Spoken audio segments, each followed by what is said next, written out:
Un avis, une étoile, injuste. Et tu sens ta réputation basculer, parce que le prochain client qui te cherche va le lire en premier. La bonne nouvelle, un avis injuste, ce n'est pas une fatalité. Il existe une procédure officielle pour le faire retirer. Je te la montre étape par étape. Mais avant tout, la règle d'or, celle qui va t'éviter de perdre des semaines. Google ne supprime pas un avis parce qu'il est négatif, Google supprime un avis qui enfreint ses règles. C'est écrit noir sur blanc dans sa documentation, ne signaler qu'en cas de violation des règles, pas simplement en désaccord avec l'avis. Donc un client mécontent qui raconte une vraie expérience, celui-là, tu ne le feras pas supprimer. Et pour lui, j'ai autre chose à la fin.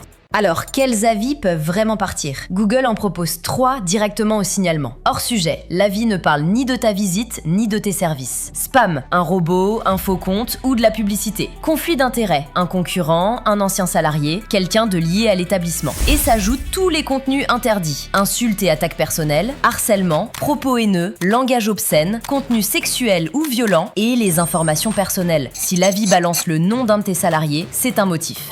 Étape 1, qualifier l'avis.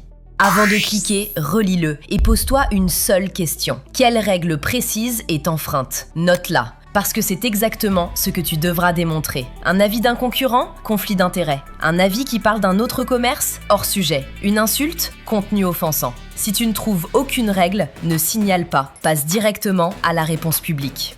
Étape 2, signaler. Il y a 2 chemins. Le rapide, depuis ta fiche, tu ouvres ta fiche, tu cliques sur « Voir les avis », puis sur l'icône de signalement à côté de l'avis, tu choisis le motif et tu confirmes. Et le chemin complet, l'outil de gestion des avis, le lien est en description. Tu confirmes ton adresse email, tu sélectionnes ton établissement, tu cliques sur « Signaler un nouvel avis à supprimer », tu choisis l'avis et le motif et tu envoies. Prends celui-là, c'est le seul qui te permettra de suivre ton dossier. Étape 3, attendre et suivre. L'examen prend généralement plusieurs jours, compte à peu près 3 à 10 jours. Et surtout, ne renvoie pas 10 signalements pour le même avis, ça n'accélère rien. Tu retournes simplement dans l'outil pour consulter le statut. Étape 4, et c'est celle que presque tout le monde ignore, le recours. Si Google refuse, ce n'est pas fini. Tu retournes dans l'outil, tu cliques sur « Vérifier l'état d'un avis que j'ai déjà signalé », puis sur « Faire appel pour les avis éligibles ». Tu peux en faire remonter jusqu'à 10. Tu remplis le formulaire et la décision t'arrive par email. Et là, le conseil qui change tout. Dans ton appel, cite la règle précise qui est enfreinte et les faits. Pas ton ressenti.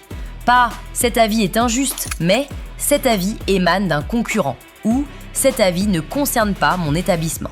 2 appuis en plus. Le premier, le forum officiel de la communauté fiche d'établissement Google. Des experts produits y répondent et un cas bien documenté peut y être remonté. Le lien est en description. Le second, et personne n'en parle jamais, si le contenu est manifestement illicite, diffamation, injure, atteinte à la vie privée, il existe en France un autre canal, le signalement légal au titre de l'article 6.4 de la LCEN, via le formulaire des demandes légales de Google. C'est un circuit différent du signalement classique. Je ne suis pas juriste, pour ces cas-là, fais-toi accompagner.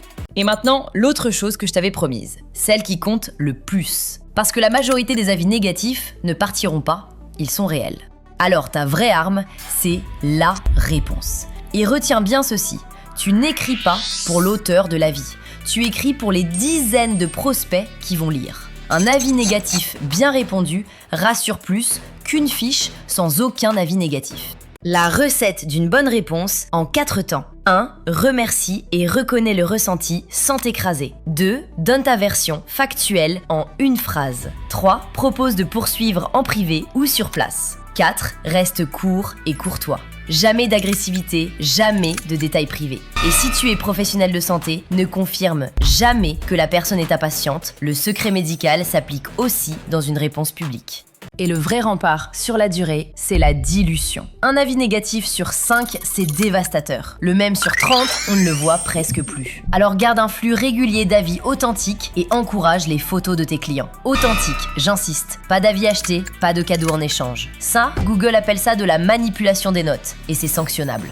On récapitule. 1. Vérifie quelle règle est enfreinte, sinon ne signale pas. 2. Signale via l'outil de gestion des avis. 3. Attends quelques jours et suis le statut. 4. Si c'est refusé, fais appel en citant la règle et les faits. 5. Réponds publiquement pour les lecteurs. Et 6. Fais monter tes avis authentiques. Un avis injuste, ça se conteste, mais une fiche solide, ça se construit. Où en est la tienne aujourd'hui sur ta ville? Je la regarde avec toi et je te dis ce qui te manque pour entrer dans le top 3. C'est gratuit, le lien est juste en dessous. Abonne-toi à My Local Success et deviens le numéro 1 de ta ville.